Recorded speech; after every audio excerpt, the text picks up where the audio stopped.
Welcome back sa ating YouTube channel na Solving Math with Leonalyn. Ang gagawin natin ay kung paano nga ba sagutan yung mga ganito. Ito yung abstract reasoning. Lalo-lalo na napalapit na yung NAPOLCOM, meron talagang mga abstract reasoning dyan for college entrance test, pati na rin sa civil service exam. Paano ba sagutan ito? Hanapin lang mismo yung pattern. Okay, so sa video ito, dalawa yung sasagutan natin. Yung una, lahat sila ay merong shaded na circle. So, sa choices, wala tayong ma-eliminate kasi lahat naman merong isang shaded na circle.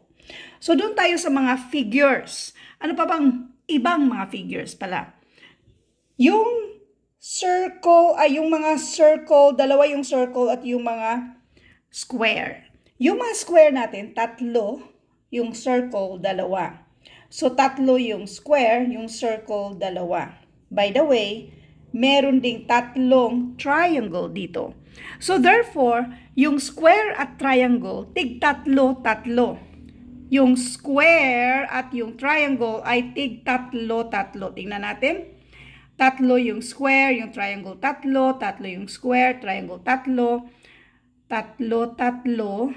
So, therefore, ito na yung pattern. Hanapin natin sa choices kung saan merong tatlong triangle, tatlong square, at ano pa yung isa? Dalawang circle. Yung nandito, ilan man yung triangle, marami man yan. Eliminate na natin yan. Yung triangle dito, tatlo, tatlo, at yan ay may dalawang circle. So, malamang ito na yung sagot. Pero, tingnan natin yung iba. Yung square dito sa letter C, marami siya. Eliminate na natin yan. Pati dito sa letter D, eliminate na natin yan. So, therefore, ang sagot dito ay letter B. Next, ano naman yung pattern? Lahat sila ay four-sided. So, yung four-sided na yan, alternate yung ating square. Bali, pareho lang din namang square sila. Pero yung mga nakahiga, yung ganito na pagka-square ba, hindi siya naka-diamond style. So, therefore, since alternate yan, yan din yung next dito. So, eliminate natin si letter A, letter D. Elimination will increase our chance of getting the correct answer. So, ang natitira ay B, C, E. Ang tanong, kung ano ba yung shaded na meron dito.